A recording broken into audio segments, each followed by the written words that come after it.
Oh, geez. I just went live on accident. That's okay, though. That's what we'll do. Is that? Wow. Well, I'll play the theme music while I do the... Oh, Jesus. Oh, God. What's happening in my life? Oh, my God. Oh, my God. I've always been a special... Okay, we're doing it. The future's gonna be just as weird as now is. I promise.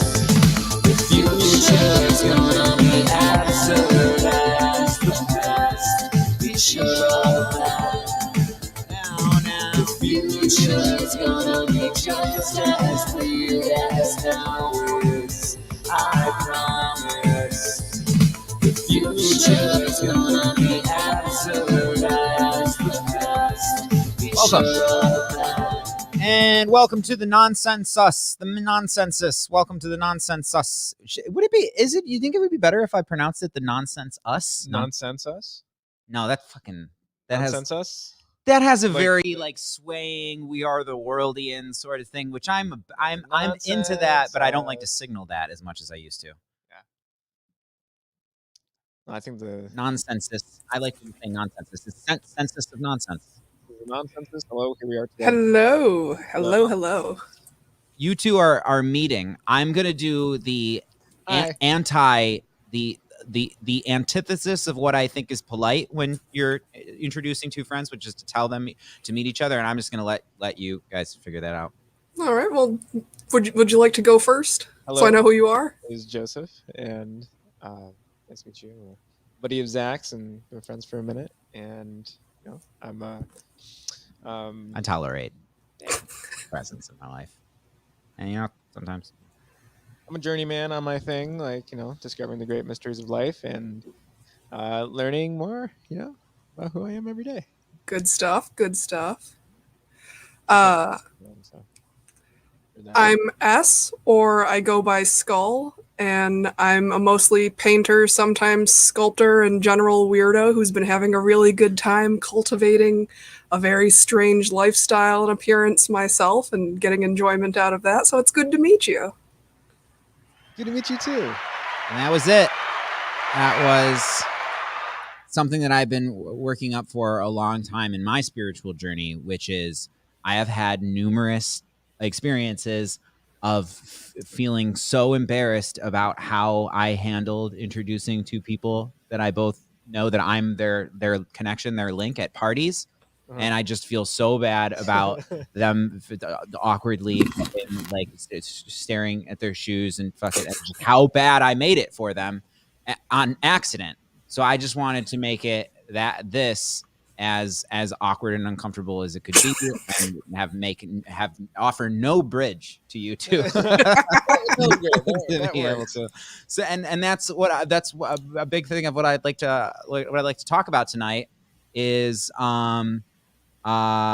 so there's shadow work, and there's working on being less ashamed of things by confronting the reality of them, sort of stuff. And then there's something that I've been doing lately that I would like to pump the brakes on. Lately, as in back before the world ended, I was doing a lot of public vice signaling, and I'm aware of it now.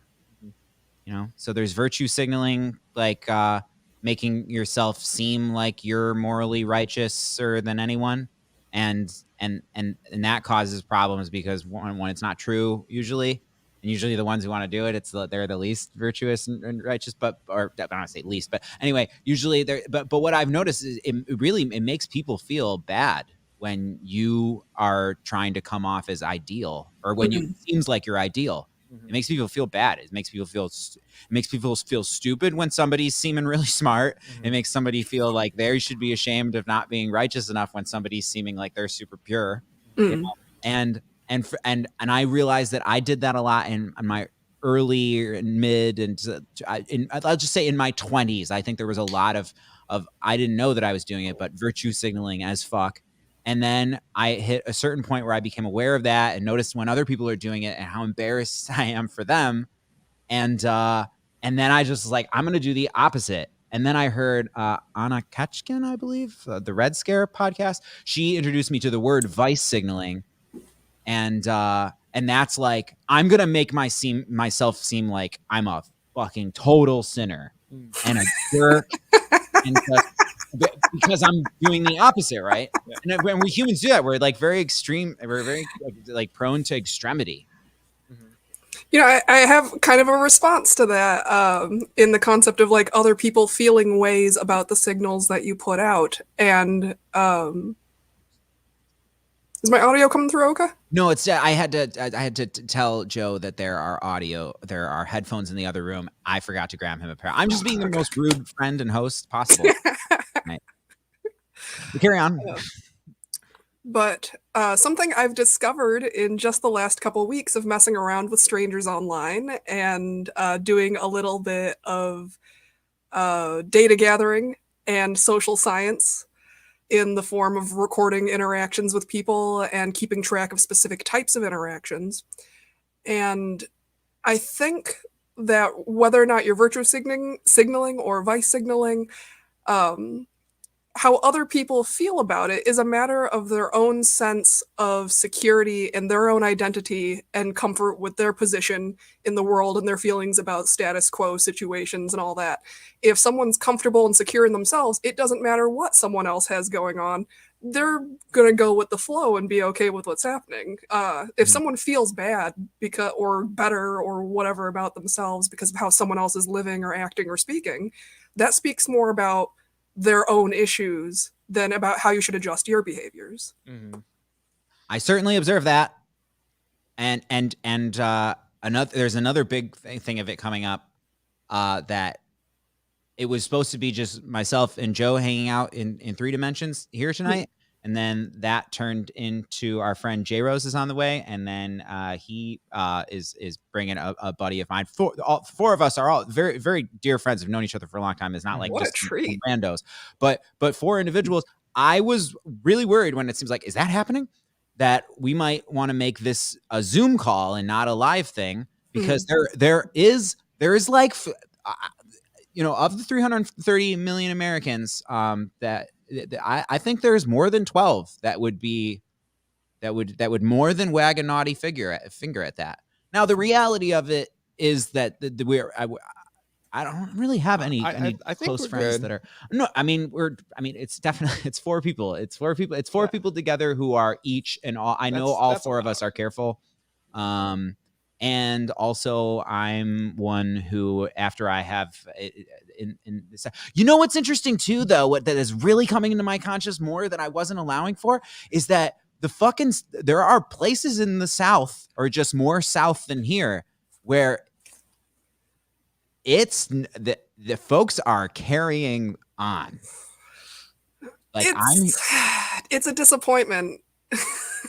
It is.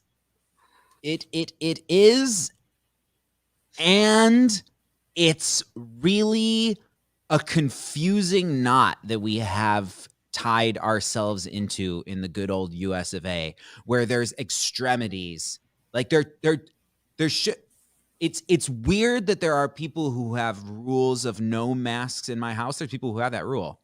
There are people who will decline. They're starting to have more businesses that say no masks allowed in our place. You know, like there are. This is really telling of where we're at. That this has managed to be politicized and to be a tribal thing.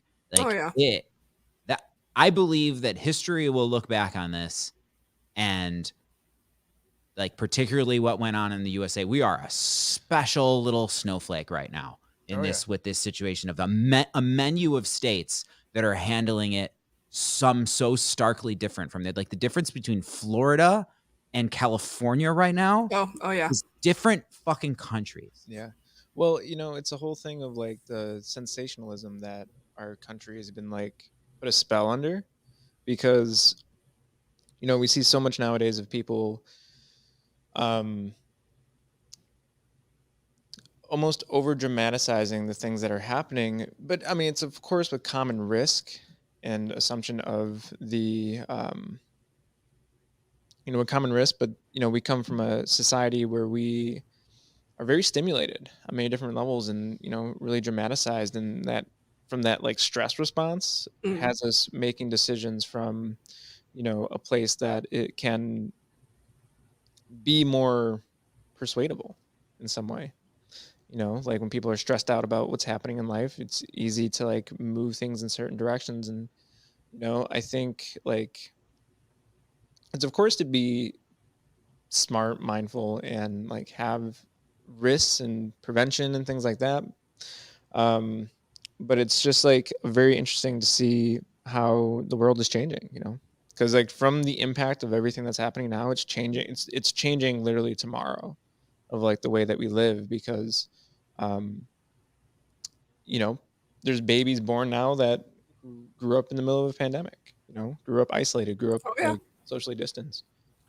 I haven't. I have not. I feel I have felt like a failure about this much, but I do. I am.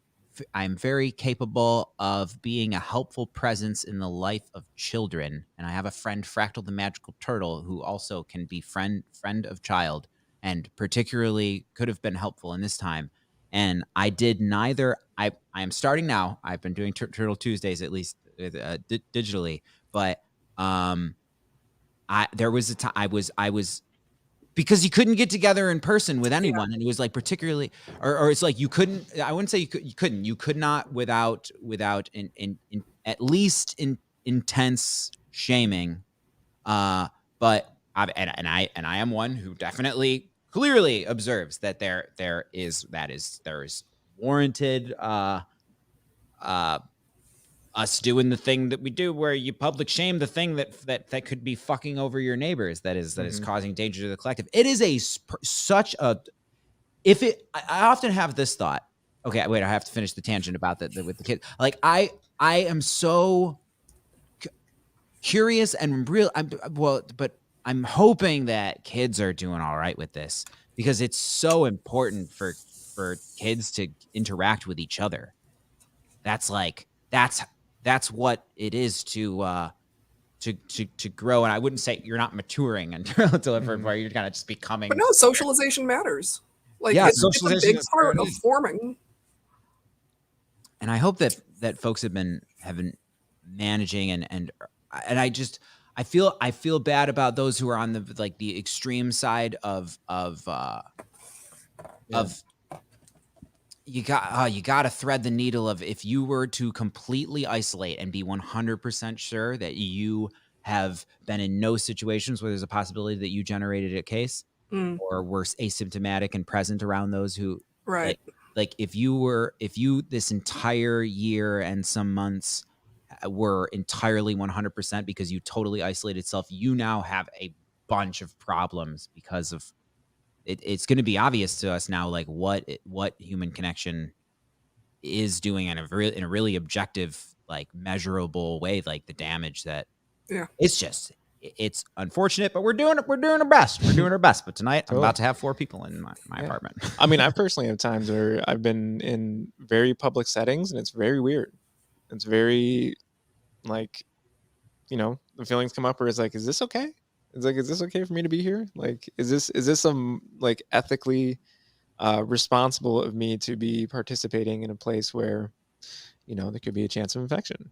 But, you know, I'm not a virologist and I don't know the workings of a virus. So I've absorbed quite a bit of epidemiology during this time, but I am not a thatist. What is your level of I picked up a lot of the same information I think other people did in terms of people that were trying to become informed and try to be more aware of something that I think is important in terms of harm reduction rather than harm elimination. There's choices we make all the time, daily, constantly, that actively cause harm to other people in terms of what we consume and just the electricity that we use and the pollution that puts out into the world and all sorts of stuff. And harm reduction also extends to the self. And as you said, if you've managed to completely isolate 100% for extended periods of time, for most people as social animals, that's going to do harm to you. So you need to balance that against what you're trying to give up in terms of a society that may not necessarily be trying to work all together effectively so that everyone is protected and safe. You do have to watch out for numero uno a little bit.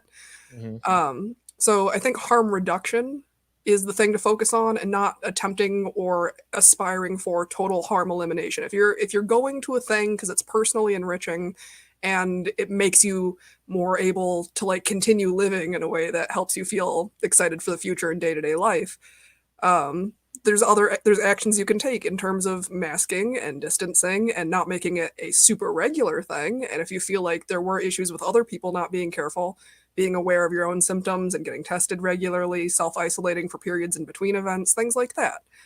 Um, like there have been live shows and stuff that have been going on that I wish I could go to. Like I'm a fan of certain live wrestling shows and certain musical events and things, but because of the way they're being run by the people that do the shows, harm reduction in those instances for me has come down to having to make a choice on, I don't feel like you guys are taking the measures that would make me feel good about this being an ethical choice, and then having to just kind of miss out and find replacements for entertainment.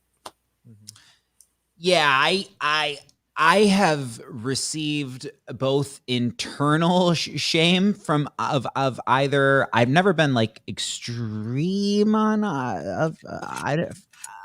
I feel like my it really depends on who you're talking to right now. We're so bifurcated. It's crazy. But the reality, the objective reality that I observe is, well, I'll tell you my strategy as I observe. But things could change because of strange strains coming from strange lands. But this summer, I think that it is important to gather safely, but it would have to be pretty extreme worsening of the statistical reality for me to think that we should try to gather safely. And I think that like now that is very difficult in a place where it is sub-zero winter. Yeah. And also that people's immune systems are kind of shot, and there's the vitamins, like it's just, and also winter, all the normal winters you want to isolate around here. Yeah, totally. But like this spring and summer, unless something drastically changes because of a more than suboptimal, a really, really unfortunate morphing into a more murderous monster, I think that it's going to be like, some of us are going to be duty bound to provide opportunities for, particularly I'm thinking about the people who have a difficult time socializing, to the point where something like a Nonsense Night is the catalyst for getting them out the door and possibly interacting with others. And yeah, I feel like duty bound about that, like I didn't used to. And it's like, I feel really strongly about it, and I am ready to thread the needle. I'm ready to take some hostility from those who judge, because there are those right now who are so wired. They see you like taking a road trip or something like that, and they've been super isolated for this amount of time. So there's so much, and if you want to see some fucking, they feel personally attacked, as though you're spitting on the sacrifices they've made in terms of stuff that they've given up. Absolutely. Like they're not, like, you're not taking your responsibility of what you need to do or something. Yeah. And somebody said DJ Ed says masks don't work, and neither do PCR tests, because this is a fucking con. Okay, so I'm not there at all. I personally observe this to be that there doesn't seem to be any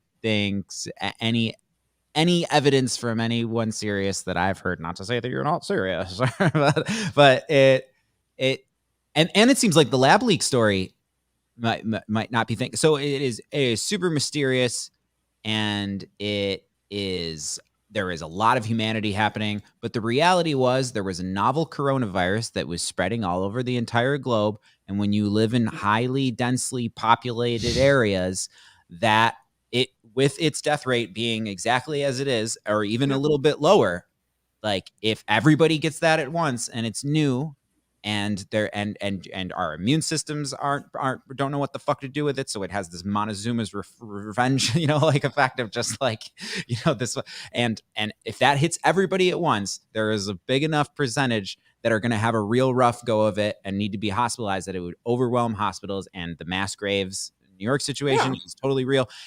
When people try to suggest like we should have just let this wash over us, You can't do that in the United States, in most states. Like Too many people who don't know how herd immunity actually works. Herd immunity in humans has never been done without wide distributed vaccines. To suggest attempting it otherwise is to basically say, I just kind of want to sacrifice millions of people so that life can go back to being what I consider normal. And some people do, you know, that's the thing. That's the thing. I think I have, I could be honest that a little part it exists in every human who's like, wouldn't it be great if there was a straight up fucking 90% death rate bubonic plague that washed over the world? And while it was happening, I would be like, oh, this is so terrible. But as soon as I emerged after the 5 assuming you survive and that you're undamaged. Yeah, you're one of the one of the 12 people on the other side of that, and assuming that everybody's cool and attractive, you would be like, oh, what a bummer. It's just us now. It's fucking awesome. I'm kidding. But yeah, it has the only thing that it has been not the only thing that has made it complex. The thing that has made it very complex is that the death rate if the death rate was like 10%, this wouldn't be complicated. It would just be hide until vaccinated. But because it was low enough to the point where I'm not calling anybody simple, but there are some simple minds amongst us that like explaining because it's novel, because it's new, a lot at once, small percentage of big number. Yeah, law of large numbers. Like this is a phenomena I didn't actually like. The wiki page for this is really good. The law of large numbers, in terms of a small percentage, once you apply it to a large number, always ends up being a huge fucking number anyway. Like, certain crimes in some places and everything. It's like, why is this area filled with so much of this one type of rare crime or activity or something? Well, it's like if they've got billions of people, statistically speaking, when you take a statistical percentage of a population and stretch it out to a population that's literally billions of people, even a tiny percentage becomes a huge number of folks. So that's what you do in the age of the internet, and it's both inspiring and horrifying. And so it depends on what sort of cases. Like, you know, you can have something that is uniquely, I don't want to use Trump as an example, but he's a really good example of this. But like, you can have a performance art, or it's just something that you do. You can have something to offer the world that sucks. And there's going to be a fan base for it. There's a total, because if you can get 1% of 330 million, let alone 7 billion, if you can get a tiny fraction of a percent of the world's population to think that what you're doing is cool. Like, here's an example of something I actually understand the appeal of this more than I used to. But at first, when mumble rap was a thing, but particularly the mumble rap where it's like all the face tattoos and like a outwardly announcing I'm putting pharmaceutical drugs into my body in doses and at a frequency where it is likely where I will die soon, and then some of them did. Like that, I thought that genre was I didn't get it, like, you know, but I was also like, but you weren't part of that little demographic that it was specifically appealing to. I probably would have wouldn't weigh into that shit when I was a teenage me would have loved it. And like maybe like, because I totally get you.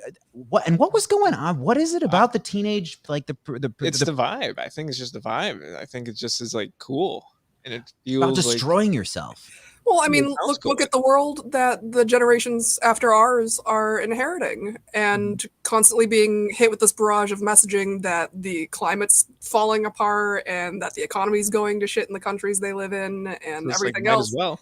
Yeah, like, why not have a good time right now and be nihilistic and not give a fuck and just give into my feelings and pain and find other people that are vibing on that same level and not feel. I love the giving it, like, allowing my feelings part of it and stuff. And I don't understand. I just wish it wasn't self-destructive. Yeah, the suicidal thing. I'm asking for my experience too. I've got these cuts.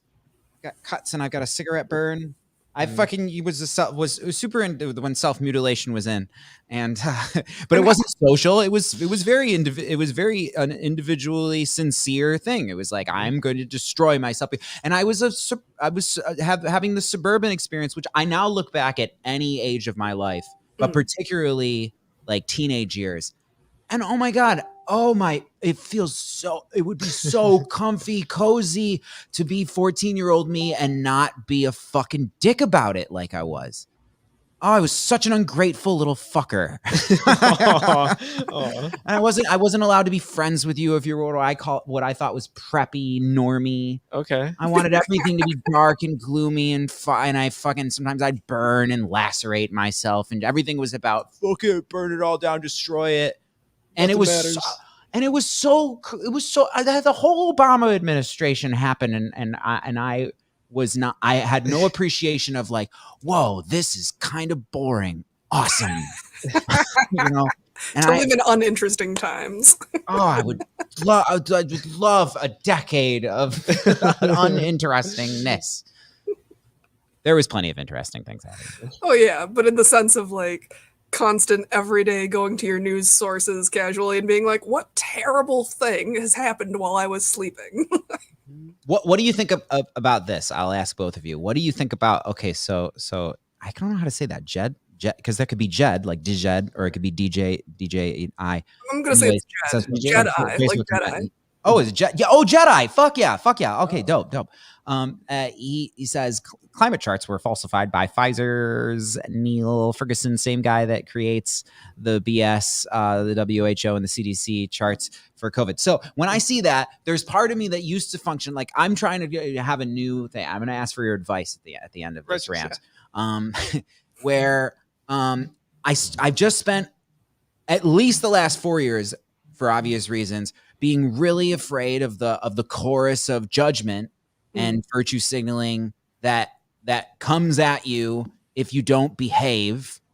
And I was unsure of myself apparently during that time of like, am I truly on Team Humanity, and am I kind, and there is a readiness to my kindness, like where I must have been insecure about it, because that's that insecurity is the place from which you are. But there's also just a genuine fear of like, if I were to be if somebody thought that I was, I think that there's people ready to be mad at you for just not being as extreme as them. I see a lot of that, and I was worried about so many different utterances. And one would be, now I would be to bring up a comment like that. It's like, why are you giving that airtime? It's like, well, this is the nonsensus, and I am like the nonsensus, and I as nonsense man is that you can say something that might think is stupid or maybe even edging towards dangerous, but I am responsible with things like that, But like I think that we need to address paranoia and the reality of things. Like it's not good here. Like we don't have a good system yet. Like we don't have our best people working on it right now. And so I think people totally make sense when people think that there's like, I totally find it understandable somebody's knee-jerk reaction being, this is definitely what they're doing this to us, sort of stuff, Yeah. But also throughout this time, I have been more sincere, serious myself of like taking in diverse perspectives of what is going on, and getting a read both from like science folk and also seeing like, what does the other side of the politicization bifurcation of this think? Like, oh my God, there's people carrying on as if there's not a pandemic. What's happening with them? And from everything that I've taken in, it's like I arrive now at the reality that I'm in. There is definitely grounds for caution. But anyway, I'm talking about the pandemic now. So what do you think about proceeding forth the opposite of virtue signaling, maybe leaning into vice signaling, and really fucking experiencing that? Judge me. Because I'm sure that God damn it, I'm doing my, maybe not best, but I'm trying to be a good person.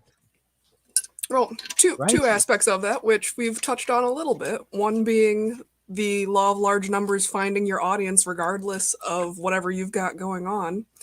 The haters can just click next. And you're going to find people that vibe with you if you're in a place that you're comfortable with. And that can be good or bad. That can be healthy or unhealthy. And then where was I going on that on the second thing? Oh, you know what? I asked the wrong question. I made it about vice signaling. No, because this is a better question. I observe that repression is unhealthy, expression is good. And it's always if you give a vista to expression, even if it's expressing something like Jedi saying, doesn't make sense that we are giving into the fear-based living in hiding from each other. You know, there are those who would say, don't even show that comment, you know, because that's the censorship that's happening right now is like, if you're doing anything to say anything other than be as safe as possible. Yeah. But I think that I really want to help give a vista for people to safely express their what I see as paranoia, you know, and instead of be met with like get the fuck out of here, like fucking stop them, which only feeds the fire of the world is against me thing. Yeah, because that's where a lot of it comes from, in my opinion too. Like how I've arrived at where I am in terms of my behavior and handling the whole situation with safety measures that I follow and such. I know 3 people that ended up on respirators and died. I know people that got infected and suffered permanent damage. I know people that got sick like over half a year ago and still haven't recovered taste or smell, and it's seriously affected their ability to enjoy food or environments or to feel good about day-to-day life, because if all you can expect from your food is basically mouthfeel every day for months on end, that's a quality of life thing that turns out to actually be a really big bummer emotionally for folks. Mouthfeel is also the name of my punk band, but that I've also known peripherally several people who have died, and it's like it is I mean literally dead serious. Yeah. And it's just like you look at the basic facts about how respiratory illnesses are spread and basic measures that we've known for over 100 years. And like it's funny like seeing people that are anti-mask and everything else, because it's like we learned nothing. The same shit happened 100 years ago with pretty much the same groups of people demographically. And the same calls for the exact same reasons in terms of I don't want to give up personal freedoms. This is a violation of my personal liberties. People shouldn't live in fear attitudes and everything. And I think it's kind of a misconception. It's like not living in fear. It's living in choices of responsibility, of caring about other people enough, even if you don't know them, to not want to be the reason that they end up hurt or dead or permanently injured in some way. One of my friends who's an actress and musician and everything, she had a friend in New York who ended up suffering microclots and having to get an amputation, and eventually passed anyway. Like got the amputation because it was a life save, like necessary to potentially save his life kind of issue. The limb was going to go bad. But ended up dying anyway. And like people who survived who are artists, musicians, like vocal artists and everything, who, you get knocked down to like 30% lung capacity, you're not going to be the same kind of person in terms of performance from there on out. So you can either look at the potential, you got to balance the consequences of if you're right versus wrong on where you're coming from. The consequence, if I wear a mask and masks don't work, at the end of the day, I know I was coming from a place of caring about other people and doing my best to reduce harm to other people. And they look cool. The girls at the grocery store look like Katana. I love it. We're setting precedents in terms of mask fashion, and I love that people have pushed wearing interesting patterns and stuff, because I have a skull face mask. I love wearing a skull face, so I love having an excuse if I do have to go out into public, not having to show my actual face and getting to be a skull in public outside of Halloween. That's a huge thing for me. I love that. We've made an advance. But like the consequences of if you're wrong about masks working in the concept of that they do work and that you are going around spreading droplets that are potentially loaded with disease and stuff and you don't know that you're a carrier, like the consequences are far greater in terms of people being hurt or dying. So it's you got to weigh your choices a little bit. Jaros, do you think that it is the better choice to ignore and further provide an experience to someone like our friend Jedi here, who wants to express that they think that we are so wrong, even though, who says here, personally, I feel like this is the opposite of paranoia. I know this doesn't exist. I know extremely intelligent virologists agree. Like, do you think that saying what doesn't exist? Oh, he's saying the pandemic doesn't exist. Oh, that COVID-19 itself does not exist? Yeah, and my question that I want your opinion on is like, is it the better move to ignore someone doing that and give them more experience of and nobody's listening to me and the walls are closing in and they're or bring it up and be like, that's wrong. That's that's wrong. And here's and listen and see if you're open to bending a little bit, perhaps. Like, I don't know. I think the latter, but right. I don't know. It's interesting to say. I think it's more important to discuss rather than just label somebody as like conspiracy theorist or anything like that. Like, I think the word conspiracy has actually lost all meaning to me and it no longer registers. Do you know what I mean? Like, people have just been throwing it out so much. People have. It just means people getting together. So right. I mean, conspiracies, of course. The people who believe in it, like, that's a real thing. But I think the word's just like been diluted to a point. I think that our goal should be to like try to understand how to manage this polarity and volatility right now, because like I think both are really, really high in our country and maybe even in our communities as well. Like, I don't know. I know I'm not answering anything. I'm literally just endlessly philosophizing. But like, what is the approach for somebody who's on the opposite end of the spectrum, or somebody who disagrees with you or has a completely different view? Like, how do we handle volatility intellectually? You know what I mean? I think that's one of the big things. Brett Weinstein has talked about it a lot in I think some of the videos you shared with me, and it's interesting. It's interesting to say. I don't think I have a clear answer on it, but it just seems like I found myself to be in this state of like neutrality with a lot of this, because I'm just overwhelmed by all the different opinions on opposite sides that people are bringing forth. So I don't agree with that. I personally don't understand how you would come to a place where you believe it's not real, but I think elements of the way the government is portraying and handling COVID-19, I think that could be discussed. So If I think was that's certainly most open. Christly me, I would see it as duty bound to. If I found out that somebody thinks it doesn't real, I would give it to drive them to. No, I'm not going to drive them to the hospital. Like, hey, can you show my friend that this is real? Like, so some anyway, specificity is like, how can we help bring you into a reality where because that's a huge game changer. If you can take one person off the map as going around willy-nilly, So perhaps they're coming from the place where they think people are like just normal deaths and flu deaths and other conditions are being reported as COVID-19 deaths. So there's like, you know what I mean? Like, where does it come from? You know what I mean? There's something, there's trueness behind all of the reality tunnels. Because if you believe it's not real, you believe the reports are not real. And if you believe the reports are not real, then you believe that the data is being skewed towards there's just normal deaths are being treated as COVID. There was some of that. Sure. I believe that has happened. I believe that's happened. There's always some breadcrumb to what people think and believe. That's like, and that always happens when there's millions of people, because there's some case this, and then people say, look that it proves. Right. But I personally I observe a lot of the way people are. I think there would be a way to convince and to get it out of the not just specifically the pandemic, but there's a talking to that a lot of people could have that would have them open to what they're extreme about being incomplete. And when you just keep giving somebody the experience of fuck you, you're one of them, get away, like that you're further from the day where somebody could honestly come to the table like, okay, I'm listening. And it's just of it is such an interesting, a difficult needle to thread. I am so glad I'm not an elected official right now. Fuck. On the other end, fuck, man, these choices are fucked. Well, I think the complex part about it is that it's it's everyone has their own free will choice and decision to believe what they want to believe. And I think the crazy part, fucking everybody else's shit up, though.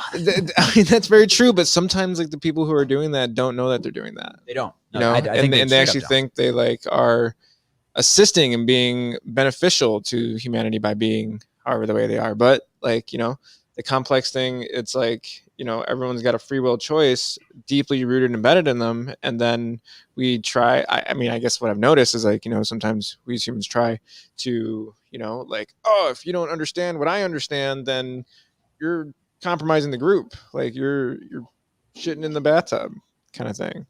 And it's just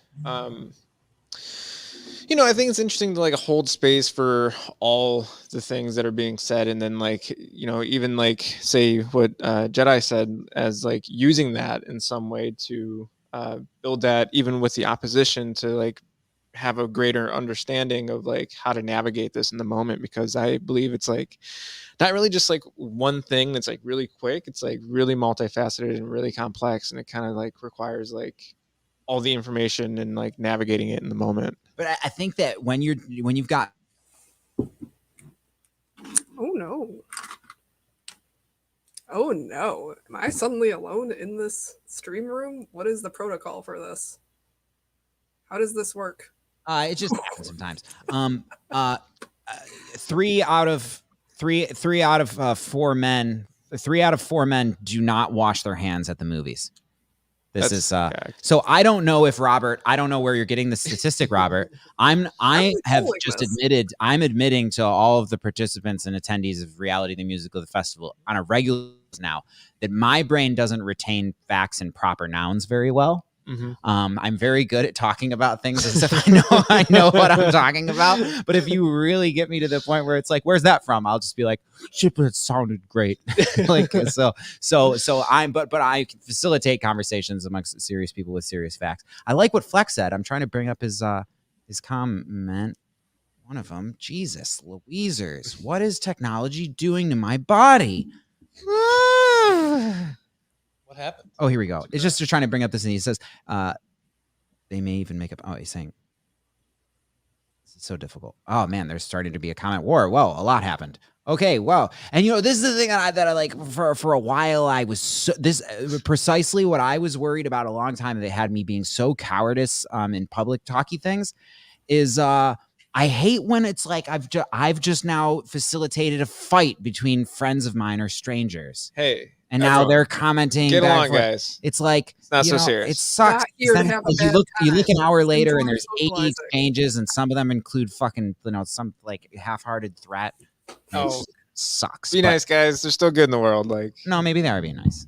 Okay. It would be great to have a discussion about comment wars themselves. That's an interesting topic in and of itself. YouTube, Facebook. That's a fascinating topic to me personally. Oh yeah, well, people who I think are shy in person tend to be the most. Sure, because you're unleashing. Perhaps, I think, but mad about not being as extreme as they are. Very significant to me. There is a lot of that going around at all levels of politics, religion, cultural, social spectrums. And Jedis keep going on about that. But then at some point, it's like, all right.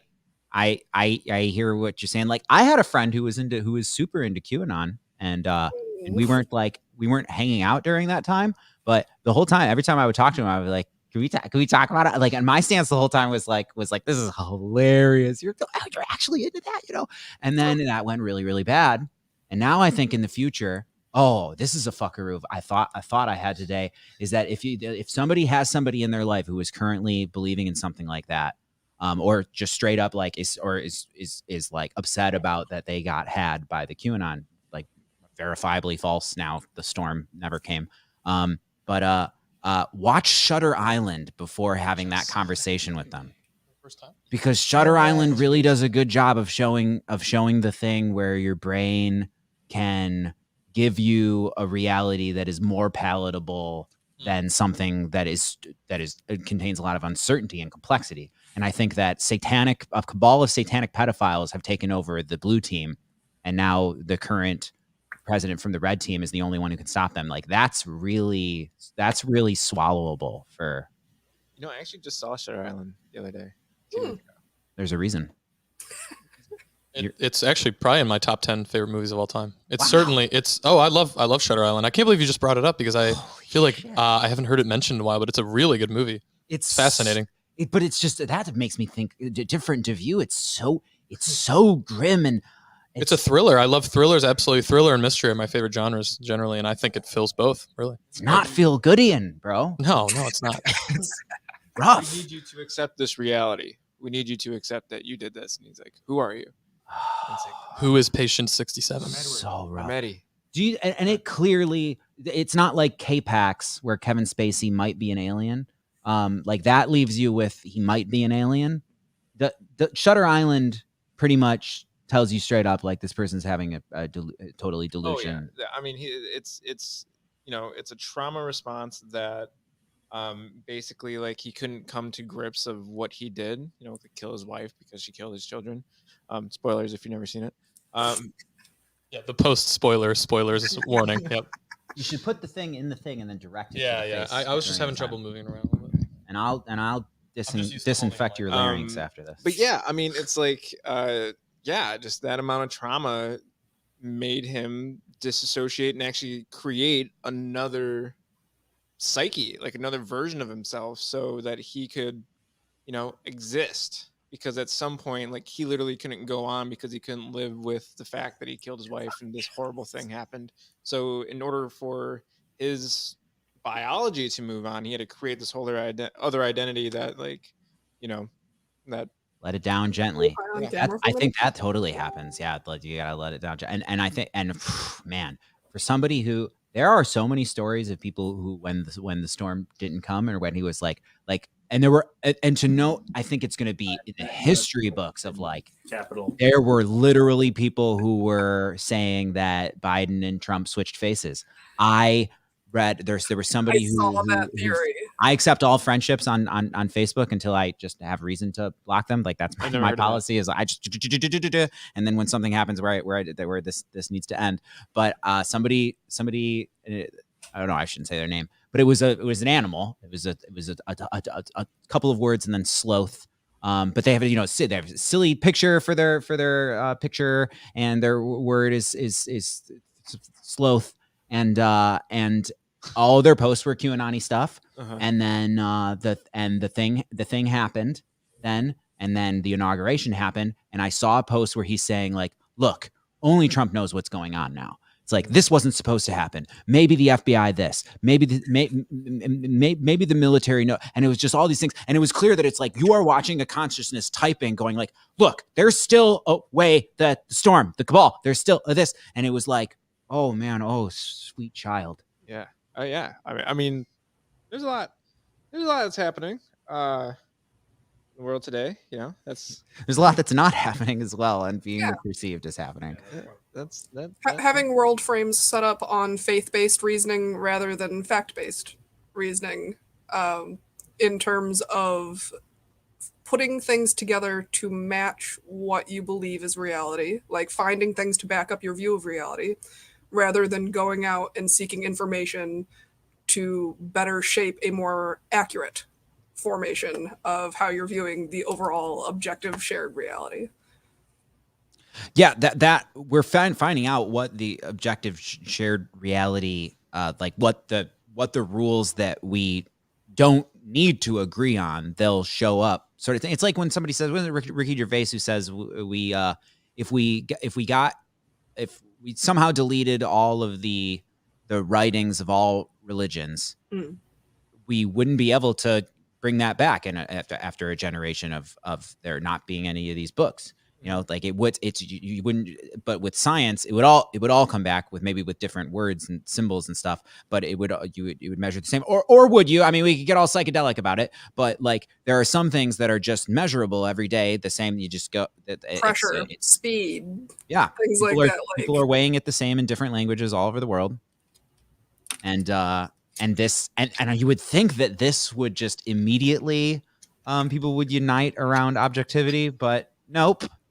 No, but maybe after a while.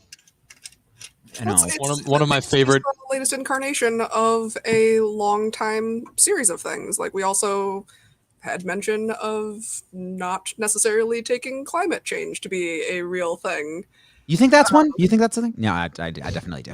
But like, absolutely, yeah. Just like it's going all the way back. You're always going to have people where it's like the idea of accepting this challenges my beliefs about how other things work, and rather than be okay with necessarily changing how I feel about this thing that I'm starting with in my framework, I'm going to deny this new information and I'm going to find reasons that it's false so that I can hold on to my faith-based stance on this one specific issue.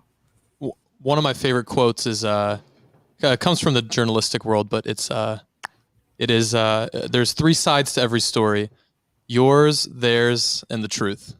And I think that's like very applicable. What you were saying earlier, like fact-based thinking, like objectivity is like, I think it's just really, I think people are finding it hard to come by right now. I'm having trouble accessing it for some reason. And yeah, like you were saying, like when a belief, every belief that you have that you really are attached to is going to skew the way you see. It's like a different lens over your eyes that's going to skew the way you see or interpret events. So ultimately, people are mostly a product of the beliefs that they have picked up along the way. And I think in some cases, having less can make you a more objective reasoner and observer. But yeah, I've always enjoyed that quote as far as like what you guys are talking about. I'm ready to put my faith behind what John Ball has said.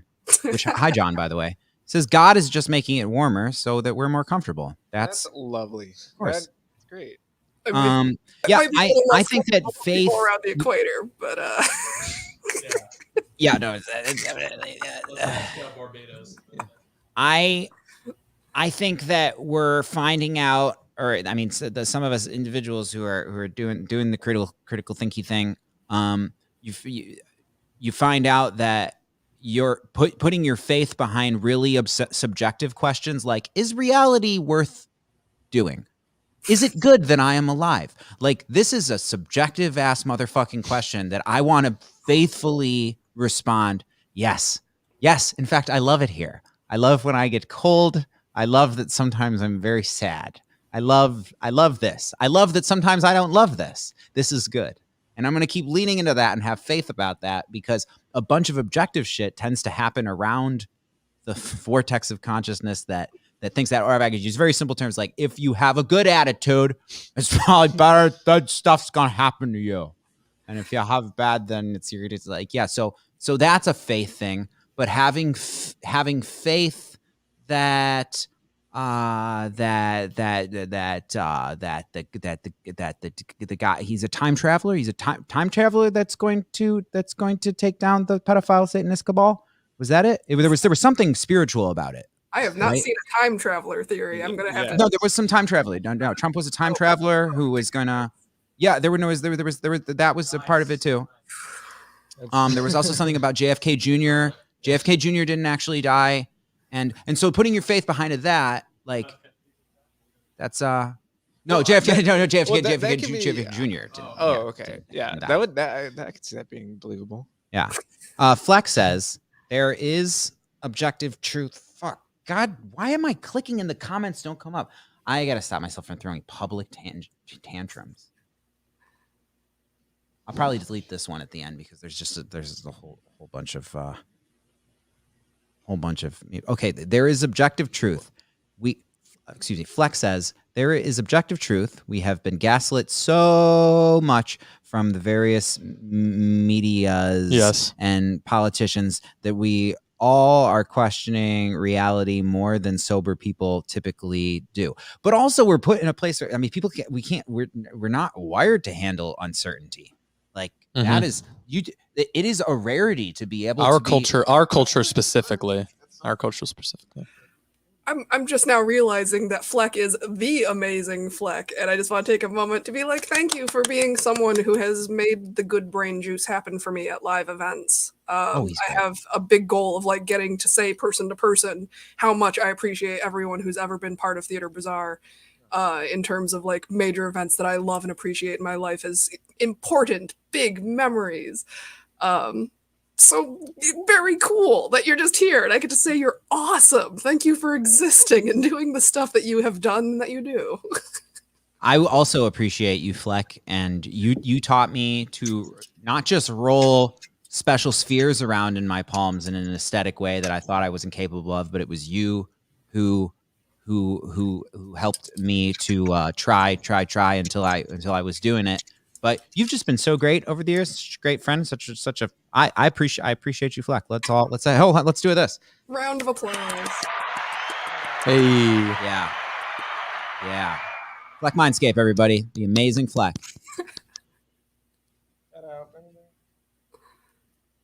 Yes. But yeah, I think that bringing up the media is really important. Like we've been, a lot of what you guys have been talking about so far is like objective fact-based thinking and stuff like that, and how like beliefs and different systems and QAnon and all that. But like, I think the media plays a large role. I've been seeing them lately as like a middleman of information, and so many people rely purely on one or two sources of media for all of their information, and then they just roll with that. And it's a very effective control mechanism, I think, for the larger entities over most of the population. I think media serves a huge role. That's why, it's just another lens, but it's a very heavy one. That's why, a thing that happens is going to be reported differently by Fox as far as news channels than it would be by CNN or NBC. Or a third party, Ground freelance news. company. So. Ground news is great. Ground news is so great. Yeah, I've heard of them actually. They take their whole deal is they take things from left, center, and right American media, and when a story comes out, they'll show you with a percentage about how much it's being covered by all. But what's really, really helpful about them as a service is they show you these moments that have been happening forever, since there's been an intense, blue team, red team divide. There'll be these moments where there's a story that only gets coverage from one side or the other, right? And so it's a total blind spot to the other, and so it's making people hate each other more, and it's giving people more fuel to want to dunk on each other. And the other person the other team won't be ready because they're not even seeing it at all. So they're like, it really makes it seem like it's like there's some of it by design, but also I'm not sure about that because it's what we do when you get 12 people together at a party. Sometimes it's like high school was cliquey. It's like, it's a thing, but Ground News is really, really cool at that. And they're on Instagram. I think they're on all the platforms, but they'll show you sometimes where everybody like all center, right, and left covers a story. But they use very different language about it. So, they paint their bad guy and their good guy. And that, they'll say something, they'll straight up call something like, this is horrific or something like that. And one will just, and then the middle will just talk about it neutrally. And it's really, really interesting. And it makes you feel, it's like a waking up in the pink goo Matrix moment, like seeing Grounds News. Sometimes it's like, you motherfuckers, man. Like there's somebody who's going to feel like more of their neighbors are against them and evil because you fucking are because you're like, I'm feeling more of that way. It's controlling people's thought and thought patterns, associations, the mind can be very associative. So, trigger words, right? How each side, the left, the right, the center, everybody has these trigger words. Like this makes most people along this in this lens think of X, Y, and Z. The language is so important in that. So I think I haven't seen Ground News yet, but it seems like they kind of level that playing field. Oh, it's very cool. It's very cool. Did you hear about Yang today? You heard Yang tweeted today? No. He tweeted something to the extent of, when I am mayor of New York City, I'm going to make mayor of New York City a hub of Bitcoin crypto. Oh, wow. I should read the specific thing. He is. Yeah, he is very interested in that. I'm still so. Oh yeah, please, Godspeed. Yeah. That's interesting. I know he's been doing pretty well in the race so far, and he's such a good intellectual voice. Still, he has been pretty consistent. I love him to death. Yeah, he's great. He's great. Honestly, I can't think of anybody else in the political sphere that I care about as much as him. I love him. And I mean care about, like, follow, like, not like, obviously not like, oh, I care about you, man. Like, no, like, actually I'm interested in what they say. I love him even when I almost especially I think it is so adult when the way he's doing it. I can tell when he's being politically strategic and being more diplomatic and stuff. And I used to hate that about politicians, but I haven't seen him do it in a way that strikes me as dishonest, as more as like pragmatic. He's like if you see his book War on Normal People and just like what he's been about forever, he's like, I need to get myself to the control room where I can help people. Right. And like, and if and I got that takes tact, he's not just gonna, you can't just truth and talk your way there. You need to have some tact and some strategy. Read that. As mayor of New York City, the world's financial capital, I would invest in making the city a hub for BTC and other cryptocurrencies. So the wider thing of that, because I don't want to talk about Interesting. crypto and finance stuff particularly right now, but I believe that he's gonna help us get to the motherfucking future. And I'm so excited to be in the motherfucking future. Have you seen the Sophias?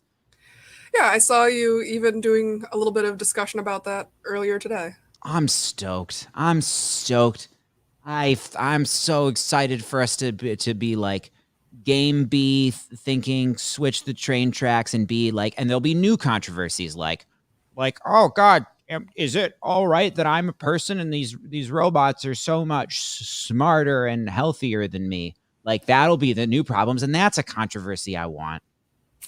I've been reading his book and about 90 pages in.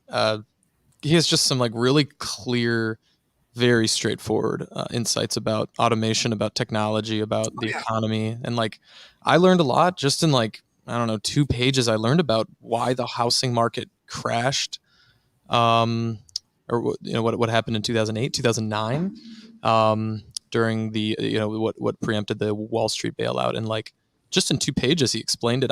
I never really asked. I guess I just like didn't dig into it too much, but in about, I don't know, 650 words, he just laid it all out. And I went from not really ever thinking about it to every day I'm like, that actually happened. Like the corruption is so palatable. So I think he does I think he's a great truth teller, honestly, of in the spectrum of politics. Would you go down on a robot sweetly? Like, would you like put real effort into being good to a robot romance partner? Like, do I feel like the robot's sentient and cares about what they're experiencing, or is it something that you're just doing because you're into the experience of giving oral? Like, or maybe you get a Bitcoin reward for going down on a robot. Maybe it's like. Yeah, maybe it's like you get a crypto boost if you go down on a robot twice a week or something. You have like a quota. This is like 2040 kind of shit. This is like 2040. There's a lot of questions that it is contingent upon for most people, but for me, it's just a solid yes. If it's a human likeness that is like I am attracted to this robot, like yeah, absolutely yes. One of the biggest things that swung us into economic dyssynergy, I learned, is that CEOs gained the ability to buy stock and share in their own companies in the late 70s. Did you know that? These are some obvious things that. But I never knew. I never knew that. Why I never knew that? No, I mean it's an obvious fix. I don't mean that's for sure. That's an obvious thing to fix. Fix that for fuck's sake. Jesus. I mean, that's insane to me, and it's also insane to me that I never knew. And nobody told me that. You know, like he just lays it out. But I was trying to remember the website. There's a website called WTFhappened in1971.com, which is real interesting in terms of showing just a series of graphs and interesting economic events and things that happened in terms of legislation all at once and stuff. Mm-hmm. In 1971, universal basic income almost passed under President Nixon or Carter. Maybe it was 73. It's either 1 or 3. I don't know why. Anytime I hear a date, I'm always 2 years away from it. Like I mix up the year 1982 and 1984 a lot. But anyway, so UBI almost passed. Yang talks about it all the time. UBI almost happened in the early 70s. And that would probably be under that WTF happened as well. Like why did it not go through? You got to get where you're more of a visible person. Or are we trying to hide that you exist? Oh, I don't know. I just walked in and just kind of immersed myself. That's better. Where's the camera? I don't know. This thing. You're right there. Okay. But anyway, yeah, I think that would be a cool site to check out because it seems like a lot of shit went down in the 70s and 80s as far as like big ripple effects to where we're at now with our economy and beyond, but especially under Reagan too. Reagan seems to have had a lot to do with it. So what do you say when someone tells you via the internet to go read up on the nanotech in the Pfizer and Moderna vax?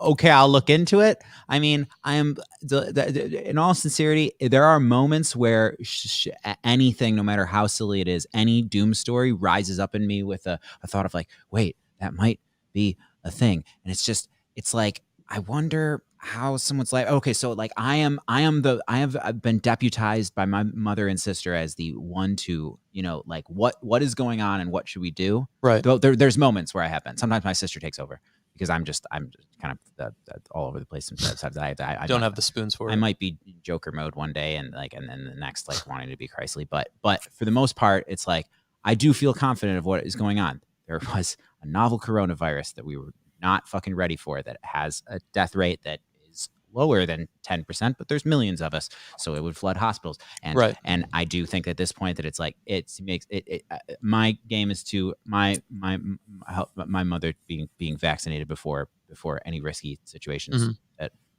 at all. Period. And then somebody's gonna say, look into the nanotech and that. It's like, fuck, like. And I don't think that's the thing nanotech in previous vaccines. No, probably something about a tiny microchip that goes into you and makes the devil do some stuff, And it's just like, what's like, man, I'm like. You know what's so interesting about the vaccine? This is such like because they admitted it's not a conspiracy theory. They admit. The fascinating thing about the vaccine is like, I think the discussion. I will preempt this with saying this discussion is very valuable, but I think like getting heated and super. Like very upset and volatile about the vaccine in our country, I think it's really a waste of time, because here's the thing: the number of there's no chance that 100% of the population is going to get the vaccine. That's just a given. Like, these arguments and these points are not going to change the fact that not everyone's going to get it. There's also no changing that a majority of our country is going to get the vaccine. So like the same. It's just like inevitably between 60 to 80% of our country is going to get the vaccine, period. You know what I mean? Herd immunity. Hopefully, I mean, that's the goal. The goal is herd immunity. You know what I mean? So like, this sounds weird. I know this sounds very like I'm an alien observing humans from like a spaceship, but like inevitably inevitably, if you're one of the people that has these issues with the vaccine and doesn't trust it, you're going to fall in the 30% of people who don't get it.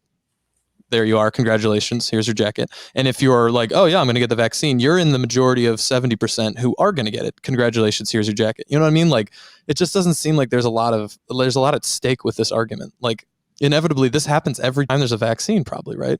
There's a majority of people who are comfortable with it, and there's inevitably going to be at least 20 to 30% of the population that is against it, right? Like, even mumps and things like that had vaccines. Like, there's no way 100% of people got the vaccine, right? Even back then, like, they had different reasons and different sources, but there were people who were like, the vaccine's the devil, and they didn't take it. And that's every time there's a vaccine. So yeah, I just find the whole discussion to be like, if you get heated about it, I just don't see the point. You know what I mean? Yeah. I think it's just good to discuss. It's so spicy that we are. But it is getting spicy. Oh, it's going to be so spicy. There's two things bearing down that the right wing element of very paranoid, and well armed and quite delusional like element has been hyping up for so long, and they're both bearing down on them at once in their reality tunnel, which is they're going to take my gun and give me an injection. They're going to both. Fuck, Jesus. It's like, I really wish it was just one that they were doing. If it's like being that it's both, it's like, oh my God. Right, so, right. How did it become guns versus vaccines? Like, both. What? They're going to take your gun as they vaccinate you. Wow, it's so interesting. Yang has a great idea about guns. The personalized handgun thing, I thought was like such a novel and interesting and new idea into the discussion of like this like squabble between like, oh, we got to take all the guns away versus don't take my guns, like it's a constitutional right. And Andrew Yang's like in the middle. He's like, hey guys, why don't we just require everyone to have a personalized gun? That way that if it falls in the hands of anyone other than the person it's registered to, it becomes basically a paperweight, a very heavy paperweight. You cannot fire it. And people were like, oh, okay, at least it's a new idea in the discussion. You know what I mean? I always liked that. That was one of my favorite, most interesting proposals that he had. Well, that's why he's my Christ, man, because his whole shit is game B.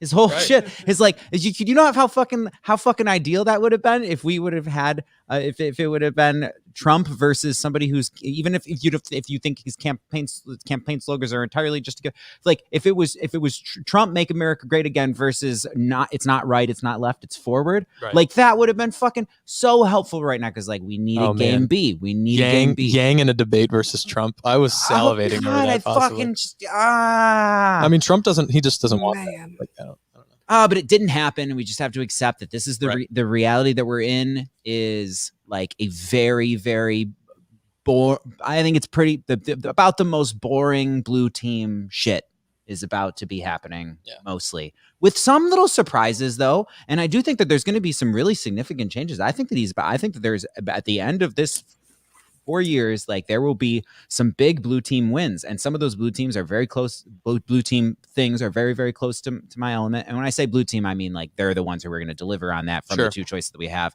Not that they're blue team things, but there is some stuff that we have needed for a while. It's probably gonna that I think is gonna be delivered now, because there's overwhelming pressure. That's how they work. When the pressure is overwhelming, then they fucking do something. The thing that I think I just feel like the biggest changes that the blue teamers blue teamers sounds like I'm talking about like a 7-year-old soccer game, but the blue teamers are going to be looking at is healthcare and education. It seems to be like that's the drums that they beat constantly. I'm not saying it's not valid, but like I think Biden's 4 years are going to be judged by what changes he makes in those two sectors: healthcare and education. Healthcare and education. I mean, people talk about, healthcare is almost always one of the first things that people bring up. I'm so glad reform. I don't give a fuck about how he's going to be judged. That I'm so not in that conversation. There's no emotion to me of like, well, he'll go down in history as a good president. It's like now all I give a fuck about for the next 4 years is he going to do? Actual good shit gonna happen, gonna change, and also will you be effective at the thing that I think is kind of beautiful about you at this time, which is that you are boring, right? And that we need a can you stay off Twitter? You know what I mean? Like, isn't that valuable? Like, can you not just like? Yeah, you were saying political skill as pragmatism, like not doing things to be misleading, but just because it affects our standing on the world stage as a country, how people take us seriously, trade partners, how people want to work with us as allies and everything. If they don't trust our leadership to be responsible, emotional, regulatory human beings who can handle themselves and not have temper tantrums, that affects everyone who lives in this country. So having someone who's more boring is less stressful when you're thinking about how this affects our long-term path as a country working with other countries. I saw a meme that I thought that I really related with. That was I'm abandoning my anti-warness because Gundam are now real. Like mechabots, and I totally thought, I was like, oh, dude, I was totally like, I was starting like, I'll just spend 5 minutes a day absorbing, starting to learn Mandarin, because it's probably likely that at the end of the next decade we'll just slowly be absorbed. And I was cool with it, but if we got fucking mecha robots and it's like, yeah, let's fucking do something. I'm kidding again, but our fries are about to be done and you're hanging out. I feel like this was fun. And gosh damn it, I don't want to talk about this. Is American like the first time that we should. This is the first time I've joined you on. You and I could have a conversation about just politics, but I just like I feel it would just be Yang. Somebody made me feel bad about how often it goes to politics, and I shouldn't. If you want to do a hard segue, leaning into the concept of doing social things and kind of not caring about awkwardness, would you like to hear about some of the fun I've been having with strangers lately? Oh, sure. Yeah, please. I am. Strangers are. Let me say this delicately: the best and worst kind of people. Do you know what I mean? Yeah. Oh, yes, definitely. Yeah. All the time. Entertainment value, 10 out of 10. Would I hang out with most of them? -2 out of 10. But like, we can learn a lot. Like get a probe and get kind of like a feel for people's insights and like beliefs and all this stuff. So yeah, please go ahead. So last time I got to be part of a Nonsensus, I talked a little bit about how much I miss the social exercise of the single-serving friends and meeting people at events, concerts, and festivals, and performances, and talking with people and learning their interests and what's going on in their lives. All of it. Meeting people and the numbers game of, out of a huge crowd of people, maybe you find one person, 2 people, or their group of friends that you connect with, and they become real friends that you stay in contact with and continue having fun experiences and conversations with.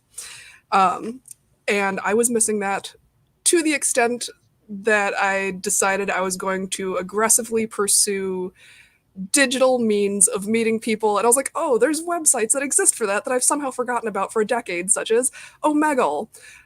Yes, I really want to go on Omegle, get Go really on stoned, Omegle. and I just want to like make up songs and beatbox for everybody. I really just, and then and boom, hit next. You know? The musicians I have encountered, people practicing their magic acts, people doing dance performances, people doing sound mixing and like doing live DJing. You just got to know what right tags to put in. And if you put in tags about shared interests, you connect with more people. And on a given night, when I'm doing this with a board, I might encounter 50 to 70 some people over the course of an evening, and some of these conversations will be 2 minutes long, some of these people will be 2 hours long. And part of why I have this whole setup these days, for I can put it up and down, this is just stuff I have laying around the house and it takes me like 15 minutes to set up and take it down.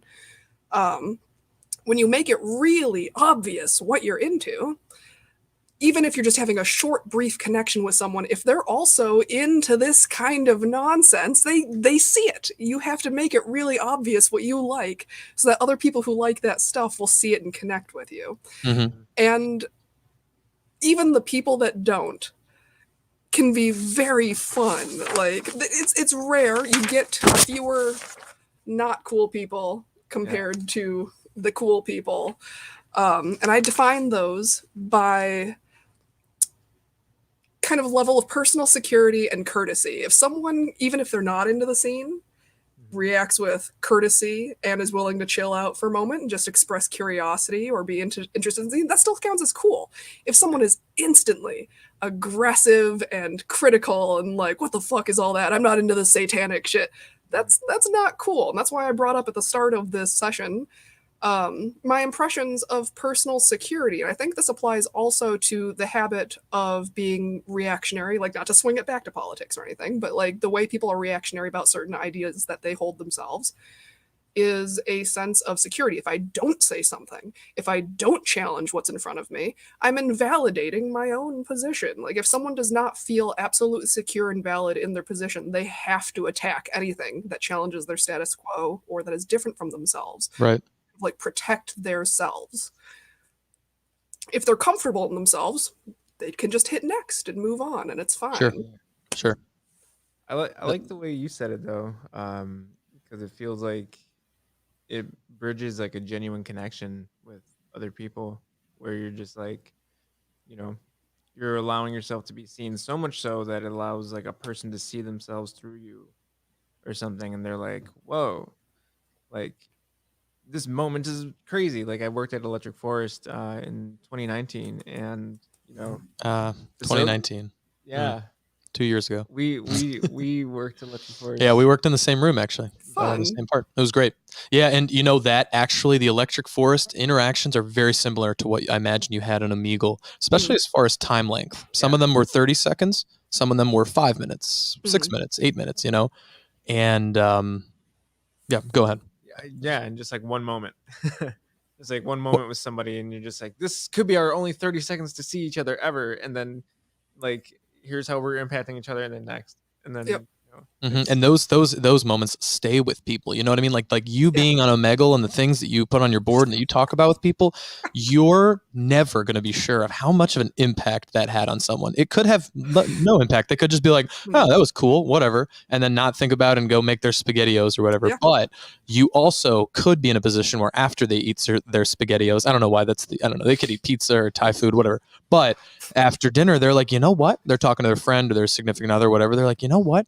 I was on Omegle today, and this person had this shit and X, Y, and Z, and I can't stop thinking about it. Like, damn, what an interesting perspective. What an interesting person. And I learned that because we worked at that room in Electric Forest, and then 3 months later I was at Resonance, and I was performing at the art gallery, and interacting and meeting cool people, and people are just listening and jamming for a bit, and this group of 3 people come up to me, and they go up and they're like, oh my gosh, you worked at Electric Forest. I was like, oh man, y'all are really getting your rounds and festivals. Yeah, I was in, then they were like, yeah, the apothecary room. I was like, yeah, I barely recognize their faces. They go, yeah, you recommended that we get some frankincense and some peppermint, and then you put some on our fan, and then you told us a Dr. Seuss quote, and we said that quote for the whole weekend. I was like, oh wow. really? I was like, I don't remember that because I'm just hitting next, like you're saying. Yeah. I'm just hitting next. This is just one of my 80 interactions during the day, but Yeah. it stuck with them for some reason. Well, it's memorable. You make an impact. You know, you penetrated a certain layer of their existence, and they're like, "Whoa, that actually clicks somewhere." Yeah. Mhm.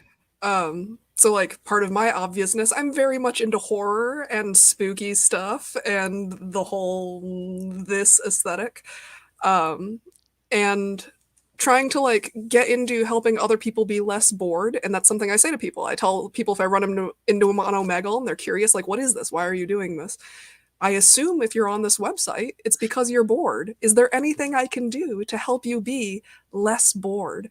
And the fun of getting to be a moment for other people. I've had so many people now, out of the people I've connected with, people who sit and actually want to have conversations, who have told me things like, this is the longest Omegle conversation I've ever had, or this was the highlight of my night, or I'm going to have to tell all of my friends at work about this, or like I've made a lot of like social media connects. I try to be very findable on Instagram and things, and I've made a lot of friends. Like my follower count has jumped by no joke, like 50 people in the past 2 weeks of just Great. people who thought it Mhm. was fun to talk to me, and I had fun talking to them, and we wanted to stay in touch. So it's been really good for getting that social interaction. Just the last couple of weeks, literally over 100 people of just quick connect, see if you Right. vibe. If you don't, that's it. It's no big, low stakes, low effort. I had my first Clubhouse experience today, and there's a thing about Clubhouse that's a big bummer that I found out that it's only that you have to have an iPhone to Yep. do it. Like that's such a bummer, but it is so good. It's so good. It's so ideal. But like, and I don't want to just like say like, oh, up to Clubhouse, it's great. But I'm really excited to see how the rapid facilitation of really good conversations is happening. Because what has been the complaint of a lot of us and growing for a while now is like we're not having conversations. We're just and I'm hearing motherfucking conversations. And one of the cool things is like it's like an audio shouting thing doesn't happen so much, right? Because it's just like, I mean, I guess it does. That seems silly to me. Adults yelling at each other from digital means. It definitely happens at bars and stuff sometimes, but the very, very few are willing to really get shitty to someone with a voice who's clearly a human. You know, it's this world. So we're coming more into like we're starved for as close to real human interaction as we can get, and we're making new vistas for people to be able to talk. And there's a really exciting, I've wanted this for a long time, like seeing more excitement again amongst Americans for the world. Yeah. And to connect with the world. And yeah, things like the vista of Clubhouse does great with that. And I just know that it's only going to grow and expand, and I'm excited for robots. Well, it's like all these things are like becoming open source in a way where it's allowing, a lot of these conversations to be had and heard. And even like if you scroll Instagram reels, like I try to boost my reach in whatever way that I can. I run a brand called Living Magnificent, where basically like we uncover the inner emotionalities that operate in our life and stuff. And I try to boost my influence and stuff like that. And Instagram Reels drop some real wisdom and knowledge for that. And it's interesting to see how, like all this information, such as Clubhouse and all these ways to like help us succeed in whatever endeavor it is that we're trying to create, whether that be a sustainable existence, make things work for us and like create our own lives in the most beautiful way that we can. Yeah.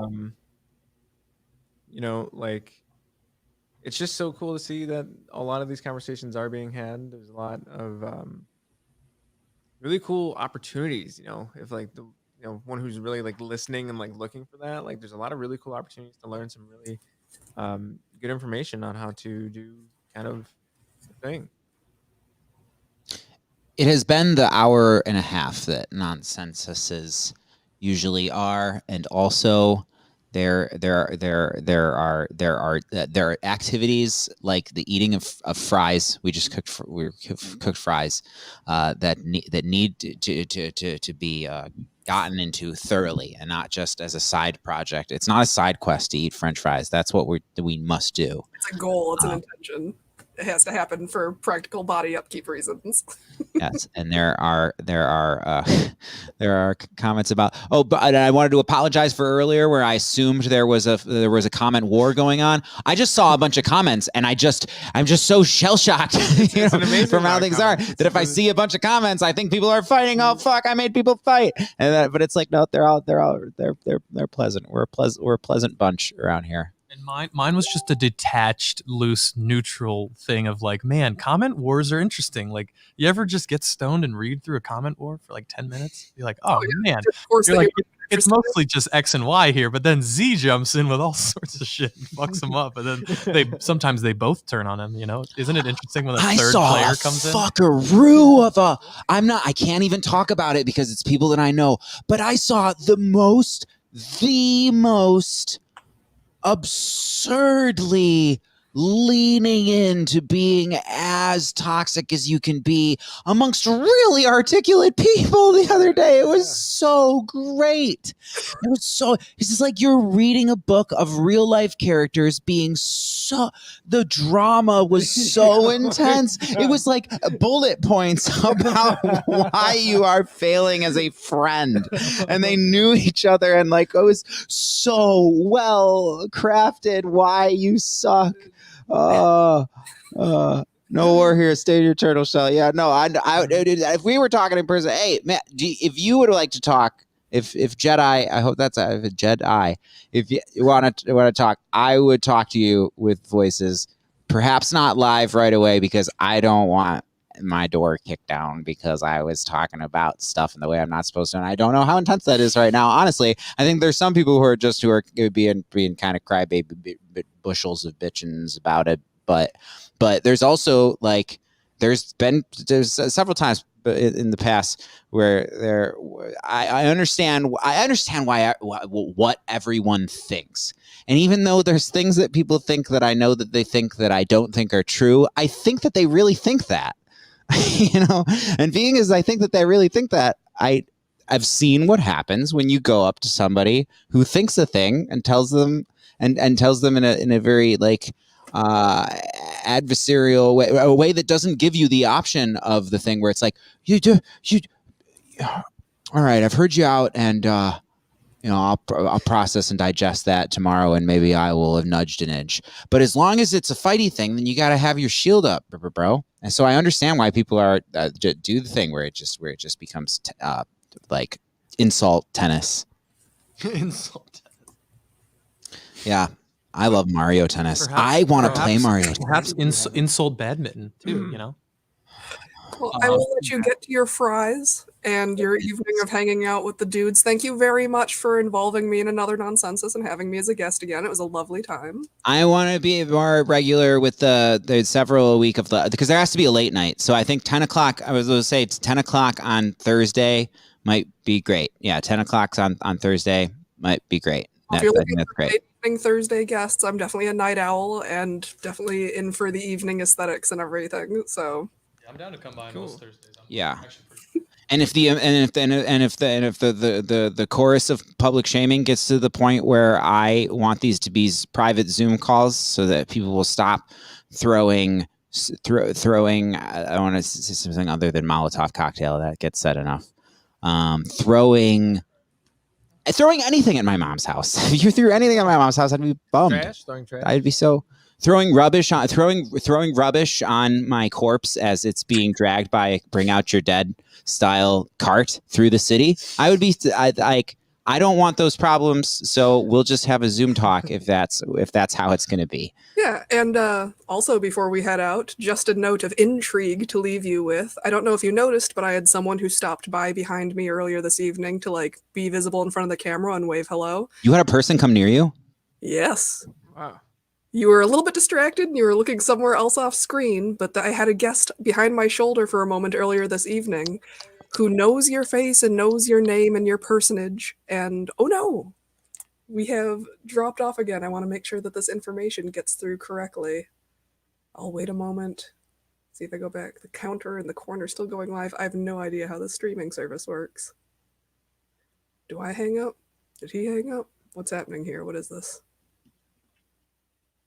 Zoom back out to the basic screens. It says you're in the show. Everyone can see or hear you. I don't know how to access comments. What is this? What is happening?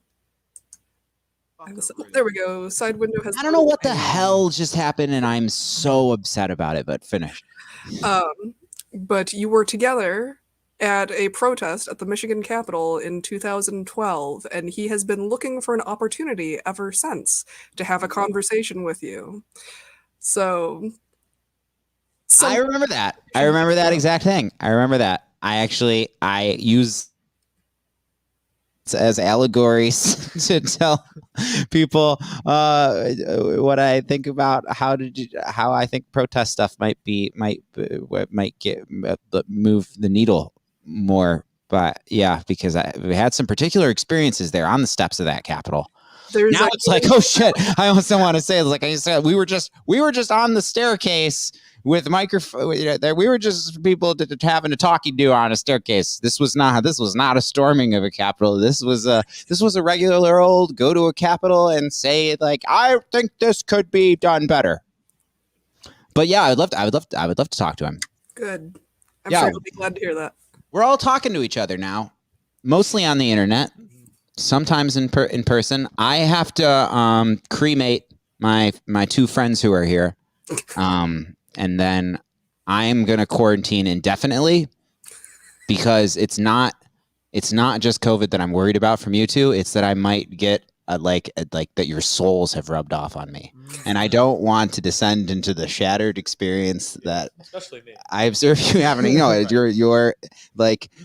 You're not coming out on the other side of what you're going through. It's it's what you are. It's just what we are. Yeah, we're stuck in it, honestly. So yeah, I'm gonna burn my friends. This has been fun. We've been burning the midnight oil. It is almost midnight. All right, happy reality, everybody, and be safe. Bye. And be magical. Happy reality. Dude, you're putting particles